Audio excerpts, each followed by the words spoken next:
친구가 되시는 구주 예수님은 아름다워라.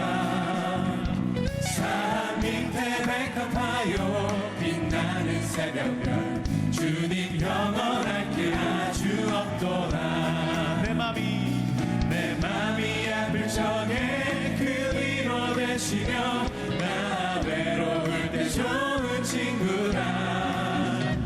주는 저 산 밑에 백합 빛나는 새벽별 이 땅 위에 빌릴 것이 없도다. 내 맘의 모든 염려 이 세상 고락도 주님 항상 같이 하여 주시고 시험을 당할 때에 악마의 대교를 즉시 물리치사 나를 지키네. 온 세상 날 버려 주 예수 안 버려 끝까지 나를 돌아보시니.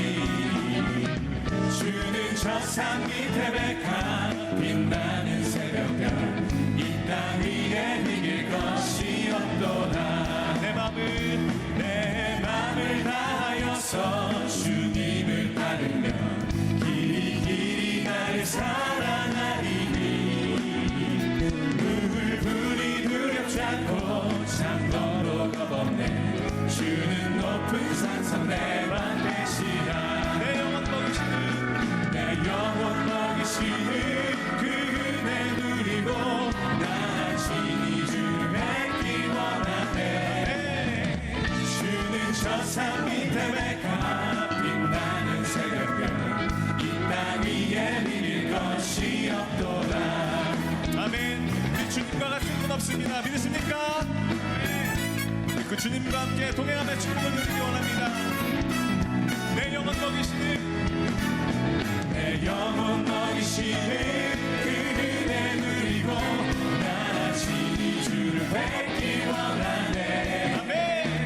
주는 저 산 밑에 백합 빛나는 새벽별 이 땅 위에 한 번 더 고백합시다. 내 영혼 먹이시는 그 은혜 누리고 나 친히 주를 뵙기 원하네. 주는 저 산 밑에 백합 빛나는 새벽별. 우리 다시 한번 고백할까요? 내 영혼 먹이시는 그 은혜 누리고 나 친히 주를 뵙기 원하네. 주는 저 산 밑에 백합 빛나는 새벽별 이 땅 위에 믿을 것이 없도다. 우리 높은 박수로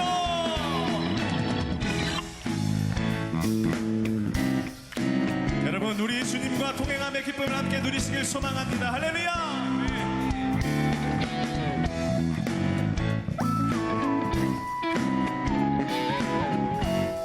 함께 믿음으로 고백합시다.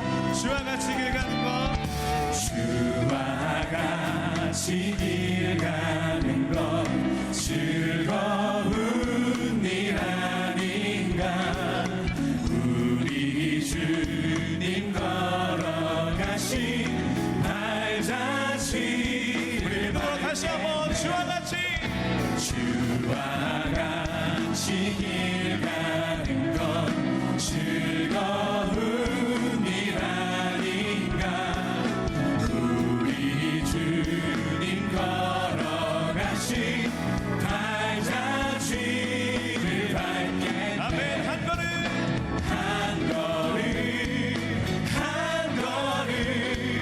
주 예수와 함께 날마다 우리 걸어가. 아멘. 높은 박수로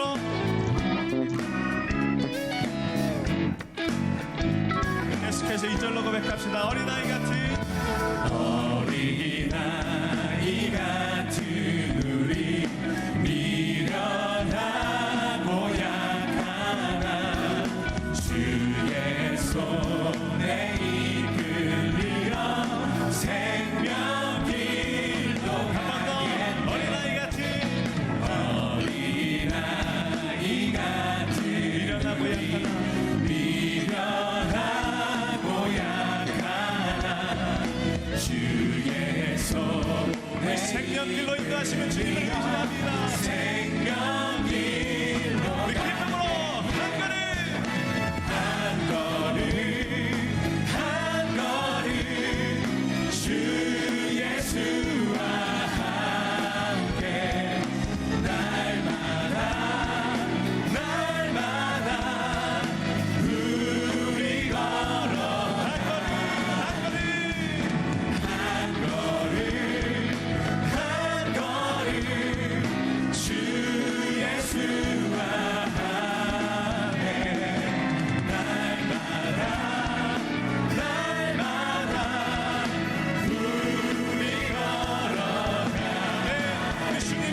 꽃이 피는 들판이나 험한 골짜기라도 주가 인도하는 대로 주와 같이 가게.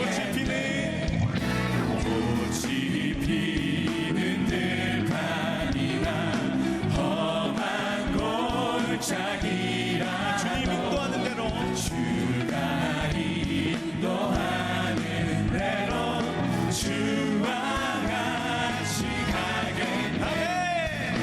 한 걸음 한 걸음 주 예수와 함께 날마다 우리 걸어 한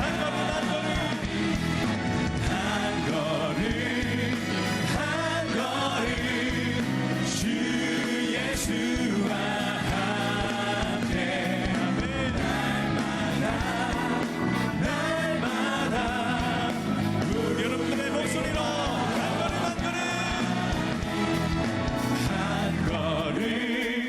한 걸음 주 예수와 함께 날마다 우리 결단하는 마음으로 다시 한번 더 깊게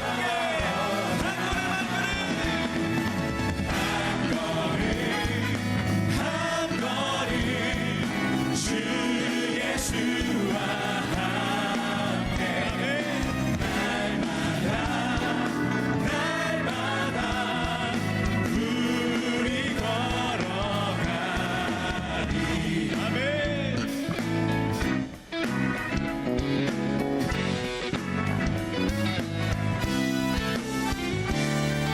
우리 주님께 감사와 영광의 박수 올려드립니다. 할렐루야.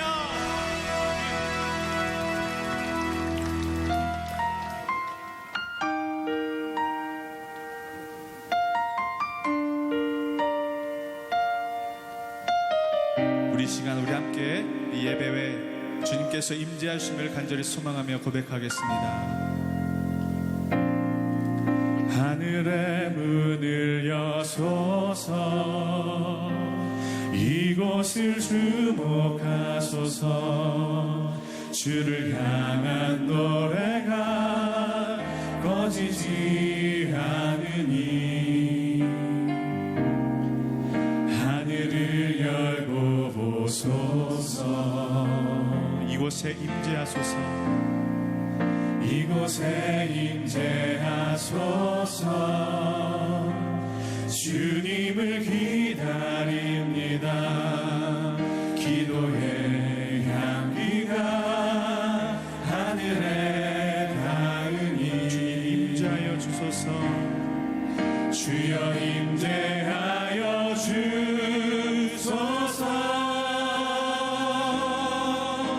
이곳에 오셔서 이곳에 앉으소서 이곳에서 드리는 예배를 받으소서 주님의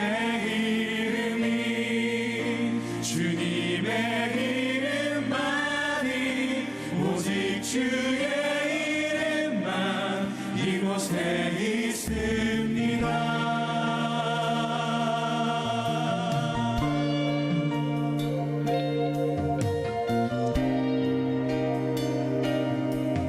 고백합시다. 하늘의 문을 여소서 하늘의 문을 여소서 이곳을 주목하소서 주를 향한 노래가 꺼지지 않으니 하늘을 열고 보소서 이곳에 임재하 주님을 기다립니다. 주님을 기다립니다. 기도의 향기가 하늘에 닿으니 주여 임재하여 주소서 주여 임재하여 주소서. 이곳에 오셔서 이곳에 앉으소서. 이곳에서 드리는 예배를 받으소서. 주님의 이름만이 오직 주의 이름만 이곳에 이곳에 오셔서 이곳에 앉으소서. 이곳에서 드리는 예배를 받으소서. 주님의 이름만이 오직 주의 이름만 이곳에 있습니다.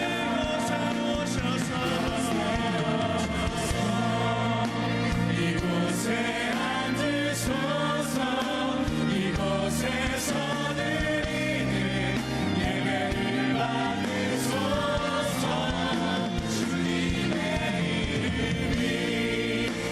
주님의 이름만이 오직 주의 이름만 이곳에 오직 우리 주님의 이름만이 오직 주의 이름만 이곳에 한 번 더 오직 주의 이름만 이곳에 있습니다. 할렐루야. 우리 주님께 감사와 영광의 박수 한번 다시 올리겠습니다.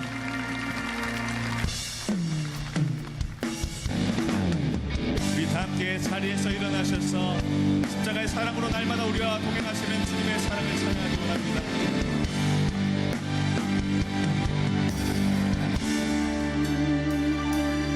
우리 보좌 앞에 모였네.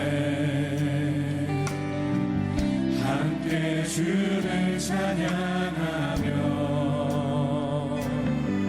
하나님의 사랑 그 아들 주셨네. 그의 피로 우린 구원받았네. 십자가에서 쏟으신 그 사랑 강같이 온 땅에 흘러 각 나라와 족속 백성 방언에서 구원받고 주던 애들이네.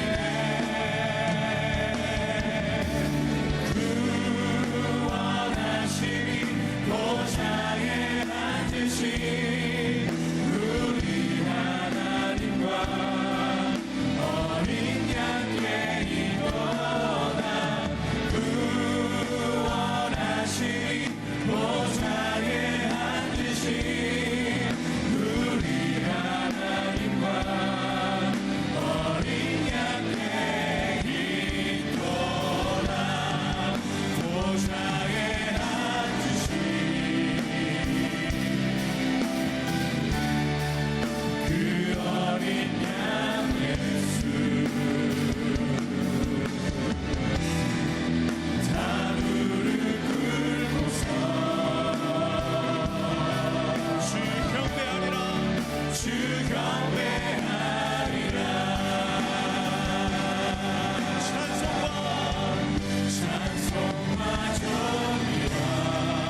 살면서 주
오늘의 말씀은 누가복음 19장 8절에서 9절 말씀입니다. 삭개오가 서서 주께 여짜오되 주여 보시옵소서 내 소유의 절반을 가난한 자들에게 주겠사오며 만일 누구의 것을 속여 빼앗은 일이 있으면 내 갑절이나 갚겠나이다. 예수께서 이르시되 오늘 구원이 이 집에 이르렀으니 이 사람도 아브라함의 자손이미로다. 아멘. 제가 지금부터 어떤 인물을 소개할 건데 이 사람이 누구일지 마음으로 한번 답을 여러분들이 적어보시기 바랍니다. 이 사람은 오스트리아의 지방 세무서장의 아들로 태어난 사람입니다. 사춘기 접어드는 중학교에서부터 학업에 흥미를 잃어버립니다. 그래서 16살에 오스트리아 빈으로 화가가 되는 꿈을 가지고 유학을 갑니다. 그래서 국립 아카데미를 지원했지만 결국 낙방을 하게 됩니다. 한편 이 사람은 고향에 있을 때 같은 마을의 고위 관리직의 딸을 짝사랑하게 됩니다.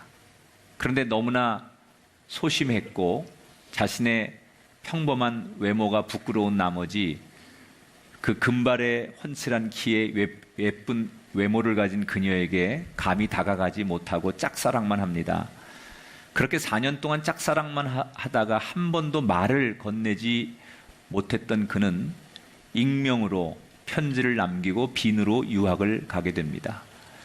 그런데 그가 유학을 간 사이에 그가 그렇게 좋아했던 짝사랑하는 그녀가 다른 남자와 결혼을 하게 됩니다.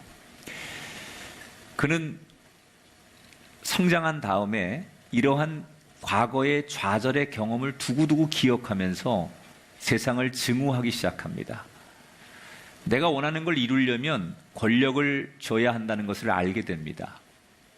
그리고 그렇게 권력을 꿈꾸던 그는 48살에 국가의 최고 권력자가 되고 몇 년이 지난 다음에 그 옛날 자신이 짝사랑했던 그 여인의 혈통을 학살하기 시작하죠. 이 사람은 바로 아돌프 히틀러입니다.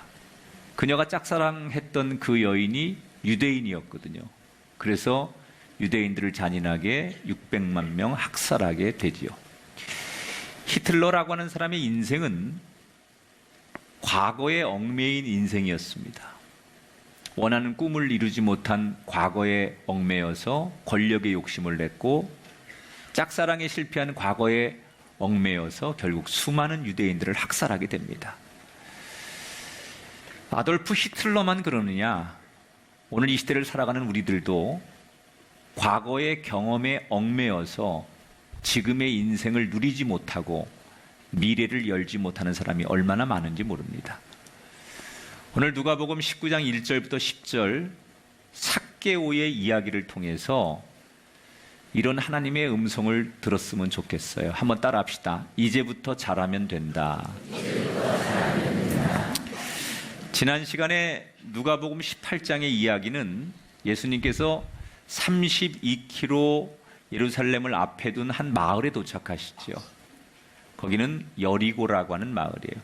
마을 입구에 딱 들어섰는데 앞을 보지 못하는 시각장애인 하나가 자기를 고쳐달라고 와서 애원하니까 그 시각장애인을 부르셔서 다시 그의 눈을 보게 해주신 이야기가 지난 18장의 마지막 장면이었어요.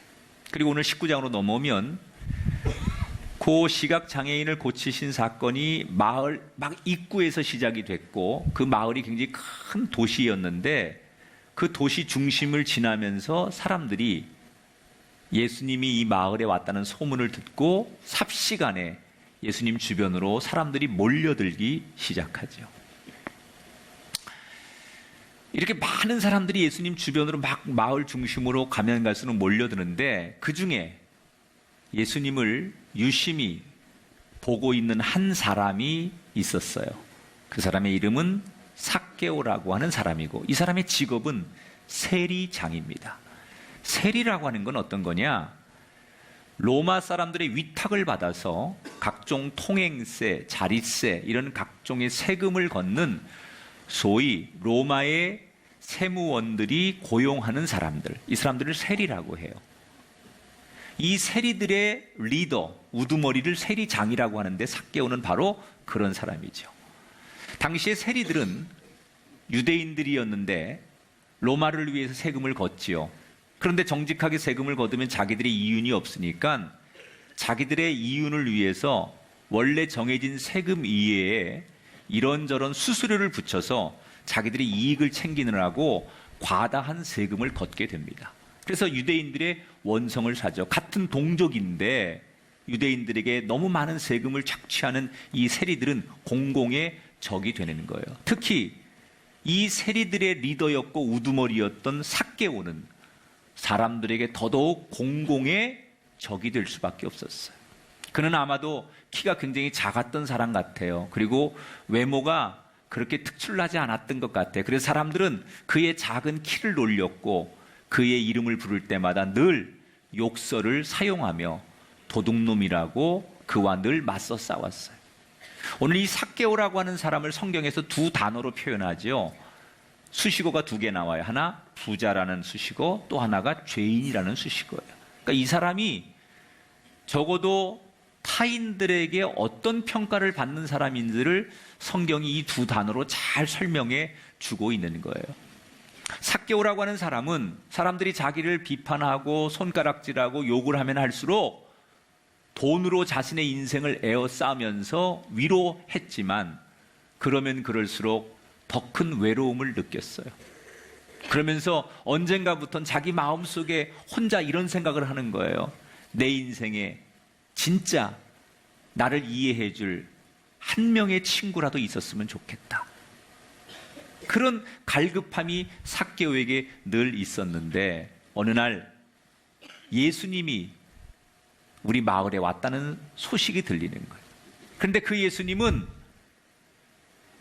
복음을 전하시는 것만이 아니라 자기처럼 누구도 환영해 주지 않고 오히려 버려지고 소외당한 그런 사람들의 친구가 되어주시는 분이라는 소문을 들었어요. 그래서 그는 예수님에 대한 호감을 갖게 됐어요. 그 예수님이, 말로만 듣던 그 예수님이 우리 마을에 오셨다는 거예요. 그러나 삭개오는 선뜻 예수님께 달려갈 자신이 없었어요. 왜냐?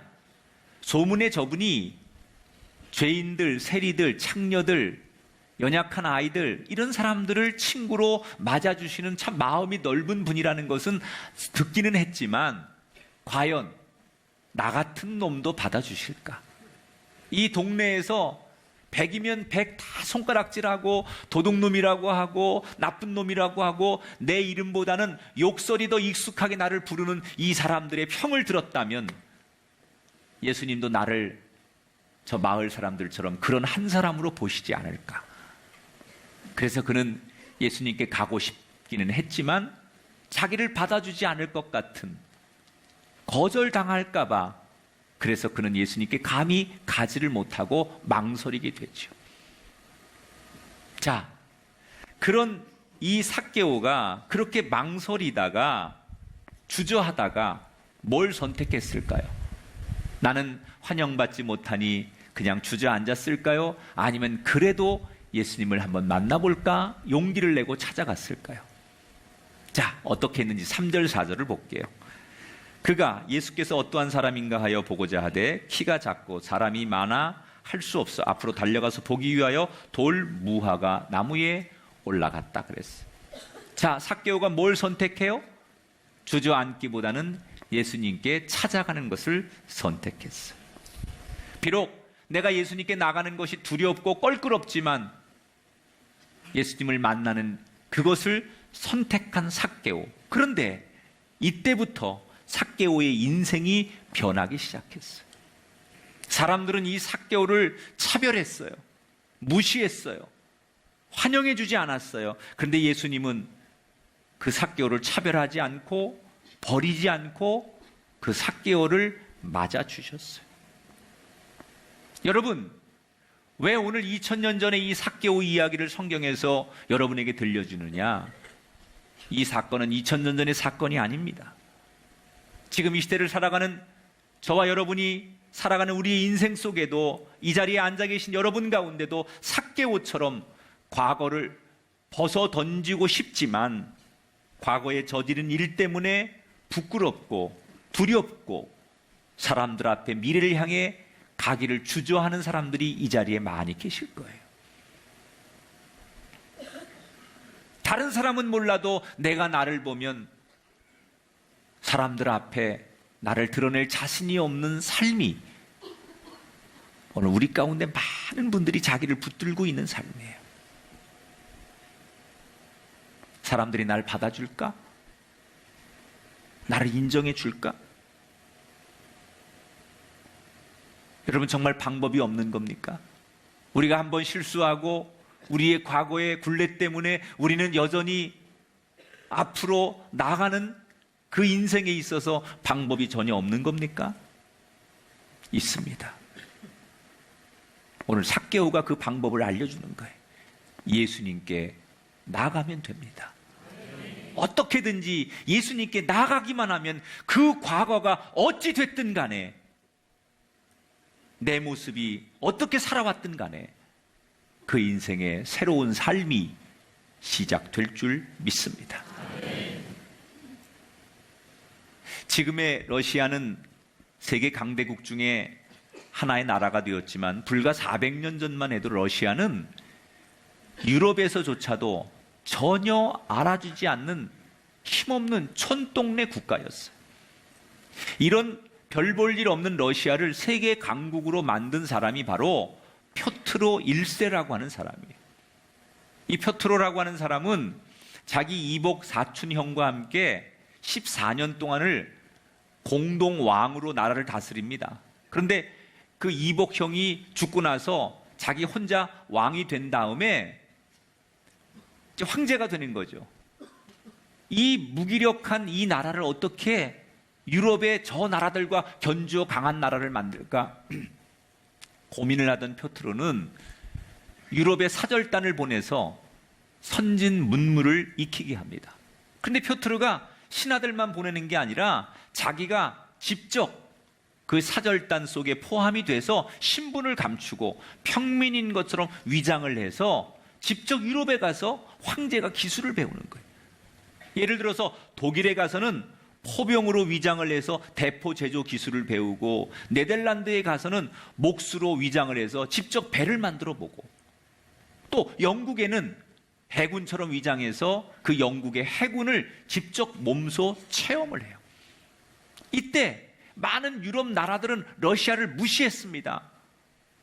그러나 이 러시아를 무시한다고 이 표드로 황제가 두려워하지 않고 자기가 먼저 유럽으로 다가가는 거예요. 먼저 적극적으로 자기의 삶을 그쪽으로 들이미는 거예요. 그 결과 러시아는 30년 만에 유럽의 당당한 한 국가로 이름을 날리게 돼요. 그래서 러시아의 사람들은 표트로 1세를 그냥 표트로 1세 황제라고 부르지 않고 지금도 표트로 대제라고 부른대요. 여러분, 우리 인생이 누구나 다 부끄러운 과거가 있습니다. 사람들 앞에 드러낼 수 없는 약한 점이 있습니다. 그러나 그것을 이겨내고 다가가는 게 중요해요. 내가 나를 생각해도 너무나 부끄럽고 두렵겠지만 우리가 예수님께 다가가기만 하면, 예수님께 나가기만 하면 그때부터 어떤 인생도 변화될 줄 믿습니다. 여러분이 과거의 굴레를 끊기를 원하십니까? 더 나은 미래를 꿈꾸시는 분이 계십니까? 그렇다면 삭개오처럼 과거의 부끄러움을 넘어서 여러분의 인생이 예수님께 나아가시게 되기를 주의 이름으로 축원합니다. 이렇게 삭개오는 예수님께 나가기로 결심을 하고 큰 길가로 뛰어나갑니다. 저기서부터 예수님이 오는 모습이 보입니다. 사람들이 그 주변에 예수님을 막 따라옵니다. 얼마 뒤 예수님이 저만치서부터 삭개오가 올라간 돌무화 나무 앞으로 지나가시는 거예요. 보니까 너무 감격스러운 거예요. 말로만 듣던 예수님. 그런데 그 인자한 표정, 사람들에게 한마디 한마디 하는 그 말 속에 느껴지는 권위, 정말 보통 분이 아니라는 것을 이렇게 보면서도 느끼는 거예요, 삭개오가. 그런데 자기를 모를 줄 알았는데 예수님이 자기가 있는 그 무화과 나무 아래에 오더니 갑자기 자기가 있는 이 위를 이렇게 쳐다보시면서 자기 이름을 부르시는 거예요. 5절에 보니까 삭개오야, 속히 내려오라. 내가 오늘 내 집에 유하여야 하겠다. 누가 이 삭개오의 이름을 가르쳐 주지도 않았을 텐데 예수님께서 삭개오의 이름을 정확하게 알고 불러주셨어요. 여러분, 오늘 여러분 가운데는 이 많은 사람 가운데 주님이 나를 아실까? 그래서 어쩌면 이렇게 큰 교회를 나오는 이유 가운데 하나가 숨어서 예배하는 사람. 그러니까 예배를 드리고는 싶은데 조그만 교회 가면 다 드러나니까 이렇게 군중들 속에 이렇게 묻어서 예배 드리는 걸 굉장히 선호하는 사람들이 많아요. 착각하지 마세요. 사람들의 눈은 피할 수 있을지 몰라도 주님은 여러분을 아세요. 삭개오를 알고 계신 주님, 정확하게 그 이름을 부르신 주님, 오늘 그 주님이 여러분의 이름을 부르시고 여러분 자녀의 이름을 부르시고 여러분이 그렇게 눈물 흘려서 기도하는 그 가족들의 이름을 부르시는 주님, 그 부름에 주님의 이름이 여러분에게 들려지게 되기를 주의 이름으로 축원합니다. 깜짝 놀라는 거예요. 그러면서 예수님이 이름만 부르는 게 아니라 내가 오늘 너의 집에 가겠다 이러시는 거예요. 너의 집에서 하룻밤을 유하겠다는 거예요. 여러분, 유대인들의 관습에는 어떤 사람이 너희 집에 가겠다라는 건 뭘 표시하는 거냐? 너의 친구가 되겠다는 거예요. 삭개오가 누굽니까? 돈이 그렇게 많아도 남부러울 게 없는 집을 가지고 넓은 저택을 가지고 살아도 친구가 없어 외로운 인생이 삭개오 아니었습니까? 아무도 삭개오의 친구가 되어주지 않아서 그의 평생의 갈급함의 소원이 진짜 한 사람만이라도 내 좋은 친구가 있었으면 좋겠다라고 소원했던 삭개오에게 다른 평범한 사람도 아닌 예수님께서 내가 너의 친구가 되고 싶다는 거예요. 삭개오가 예수님을 친구로 신청한 게 아니라 예수님이 먼저 삭개오를 친구로 초대하신 거예요. 할렐루야. 여러분에게 이 은혜가 있게 되길 축원합니다. 여러분이 주님을 찾은 게 아닙니다. 주님이 여러분을 부르신 겁니다. 여러분이 주님의 친구가 되는 게 아니라 주님이 여러분의 친구가 되신다는 것을 아셔야 돼요. 예수님의 부르심에 너무나 기쁜 삭개오는 속히 내려오죠. 그리고는 그가 6절 7절에 보면 이렇게 고백합니다. 즐거워하며 영접했다. 무사람이 수군거리며 이르되 저가 죄인의 집에 유하러 들어갔도다. 사람들이 수군거리고 손가락질하고 욕하지만 그의 선택은 예수님과 친구 되는 것. 여러분, 사실 삭개오가 예수님이 우리 집에 온다라고 하는 것을 받아들인 것은 결단이에요. 왜냐하면 자기 집에 가면 삭개오가 살아온 삶의 과거를, 흔적을 고스란히 보여줘야 돼요. 지금까지 이 삭개오가 어떻게 살았는지, 얼마나 돈과 성공과 명예와 자기만을 위해 살았는지 집에 가면 그런 게 다 드러나게 돼 있어요. 그런데 그 부끄러운 모습을 예수님께, 친구에게 보여주기로 결심했다는 거예요. 그래서 삭개오는 예수님을 자기 집으로 모시는 거예요. 친구라고 하는 것은 아는 게 친구가 아니에요. 동행하는 게 친구예요.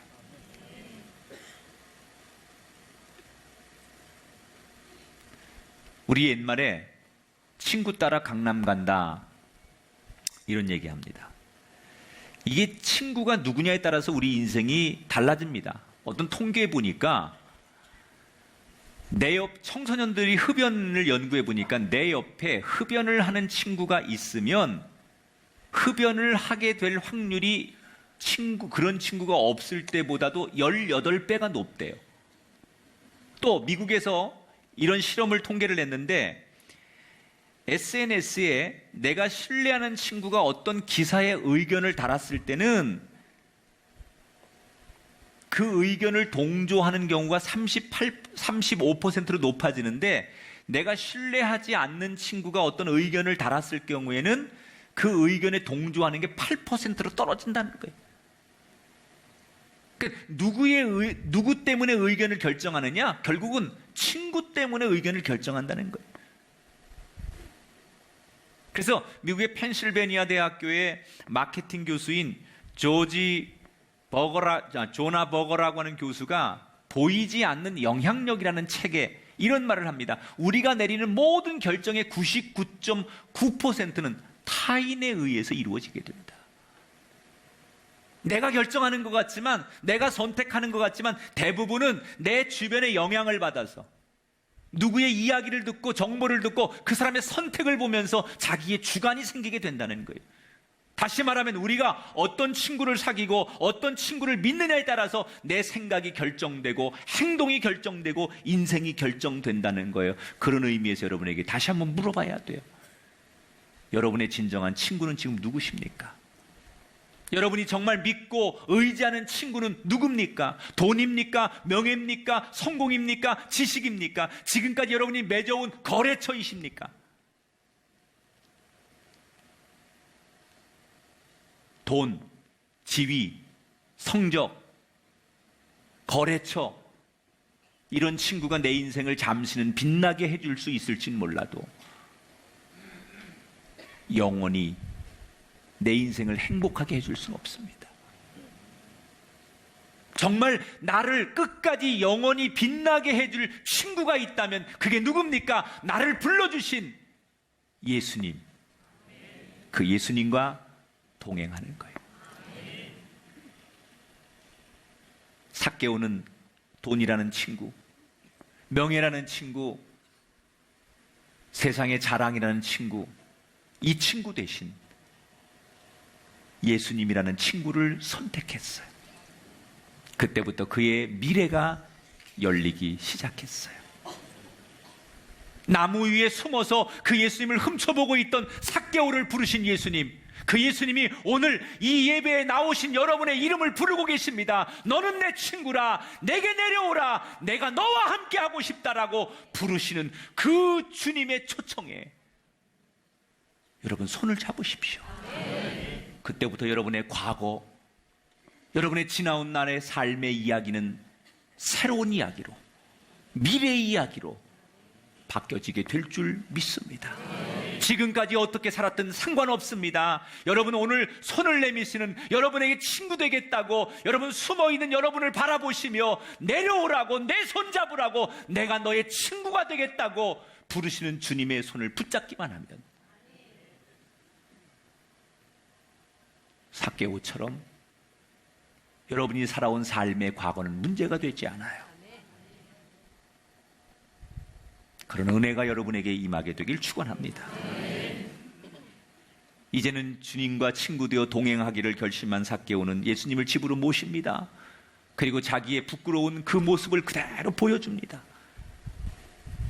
여러분 집에 가면 그 사람의 모든 게 다 나오잖아요.